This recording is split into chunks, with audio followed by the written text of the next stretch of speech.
Hello everyone, তো এটা ছিল সরস্বতী পুজোর আগের দিন রাত্রেবেলা। তো আমাদের এই পাশে একটা সরস্বতী ঠাকুর পুজো হয়েছিল, তো সেখানে আমি আলপনা দিতে চলে গেছিলাম।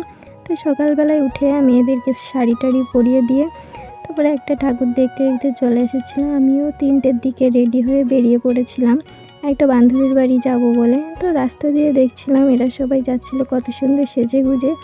তো তারপর আমি টুকটুকির থেকে নেমে আমি বাসে বসেছিলাম আর দেখছিলাম চারিদিকে কত লোকজন যাওয়া আসা করছে। আজ একটা বয়ফ্রেন্ড নেই বলে একা একাই বেরোতে হয়েছে বান্ধবীর সাথে ঘুরতে যাওয়ার জন্য।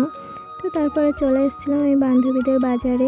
এখানে অনেকক্ষণ দাঁড়িয়ে থাকার পরে শেষমেশ বান্ধবী দেখা পেয়েছিলাম। তো তারপরে আমি আর বান্ধবী চলে এসেছিলাম ওদের বাড়িতে। তো ওদের বাড়ির সামনে এখানে পুজো হচ্ছিল আর ও এখনও অঞ্জলি দেয়নি, সেই জন্য অঞ্জলি দিয়ে আমরা বেরিয়ে পড়েছিলাম একটু ঘুরতে যাওয়ার উদ্দেশ্যে। তো ভিডিওটি ভালো লাগলে অবশ্যই লাইক কমেন্ট করো।